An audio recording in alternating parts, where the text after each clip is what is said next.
మహబూబాబాద్ జిల్లా కేంద్రంలో గత 10 ఏళ్ల బీఆర్ఎస్ పాలనలో ముఖ్య నేతల మాటున ప్రభుత్వ భూములు యథేచ్ఛగా అన్యాక్రాంతమయ్యాయని, ఆ భూములను స్వాధీనం చేసుకునే ఆ భూములను కబ్జా చేసిన వారిపై చర్యలు తీసుకుంటామని ఎంపీ బలరాం నాయక్ అన్నారు. మహబూబాబాద్ పట్టణంలోని కాంగ్రెస్ పార్టీ కార్యాలయంలో ఏర్పాటు చేసిన మీడియా సమావేశంలో ఆయన మాట్లాడుతూ, దేశం కోసం ప్రాణాలర్పించిన మాజీ ప్రధాని రాజీవ్ గాంధీ విగ్రహాన్ని సచివాలయంలో ఏర్పాటు చేస్తే తప్పేమిటని ప్రశ్నించారు.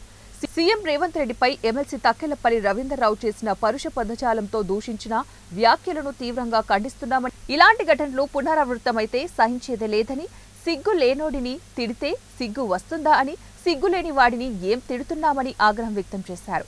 పట్టణంలో 40 ఎకరాల ప్రభుత్వ స్థలం ఉంటే గురుకుల క్రీడా ఆశ్రమ పాఠశాలను నెలకొల్పేందుకు కృషి చేయడమే కాకుండా 500 పడకల ఈఎస్ఐ హాస్పిటల్ ని ఏర్పాటు చేస్తామని స్పష్టం చేశారు.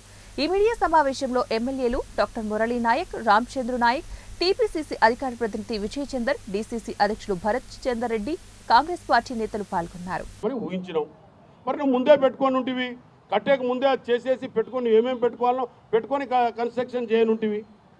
తప్పులన్నీ నువ్వు దగ్గర పెట్టుకొని మేమేదో కడతానంటే చెప్తే అది ఏదో కట్టిన తర్వాత మేము మా గవర్నమెంట్ వచ్చిన తర్వాత మాకు అధికారం వస్తుంది. అధికారం ప్రకారంగా మేము పెట్టడం జరిగింది. తప్పేమున్నది పెడతామని అంటే, రాజీవ్ గాంధీ గారు అనేది మీకు అందరికీ తెలుసు, మేము చెప్పేదేం లేదు. అటువంటి మహానుభావుడు విగ్రహం పెట్టడం తప్ప, రాజీవ్ గాంధీ విగ్రహం పెట్టడం తప్ప, దాని మీద మాట్లాడడం మంచిదా?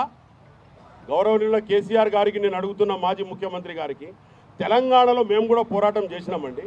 మేము కూడా కాళ్ళు చేతులు ఎడ్లు, మేము కూడా కాళ్ళు చేతులు అన్ని ఏళ్ళు కాడికెళ్ళి పట్టుకొని మేము ఈ తెలంగాణ తేవడం జరిగింది. తెలంగాణ ఎట్లా వచ్చింది? పార్లమెంట్లో 5 సంవత్సరాలు మేము ఒకటే లొల్లి, తెలంగాణ లొల్లి. తెలంగాణ మాట్లాడితేనే కదమ్మా తెలంగాణ వచ్చింది. ఈయన ఏ చెప్పులతో కొడుతున్నాడో అదే రివర్స్ అని మేము కూడా చెప్పొచ్చు కదా, మాకు కూడా భాష వస్తుంది కదా. ఇంతకుముందు మురళీ నాయక్ గారు అన్నట్టు మేమందరం కలిసి కూడా ఆయన పక్షాన, ఆయన క్షేమ మంచో చెడో ఆయనకే వదిలేస్తున్నాం. ఇక ముందు మాత్రం మాట్లాడితే మాత్రం ఇంకా ఫర్దర్గా ఈ ఇష్యూను ఒకవేళ ఎక్కువ చేసినట్టయితే మేము మాత్రం ఊరుకునేది లేదండి. నువ్వు సేవాభావంగా అందించు, లేకపోతే మా మీద సవాలే. ఇక్కడ లోకల్ ఎమ్మెల్యేలు, లోకల్ ఎంపీ, ప్రజాప్రతినిధుల మీద ఈ పని ఉన్నది, ఇది చేయాలి, ఇది తీసుకురావాలి, ఇది తీసుకురావాలి, మీరు ఇది చేయమని చెప్పు, నీకు మేము సలాం చేస్తాం. అంతే తప్ప అనవసరమైన వాక్యాలు చేసి మేమేదో డెవలప్ కావాలి, మేమేదో నాయకులం అవుతామంటే ఎప్పుడు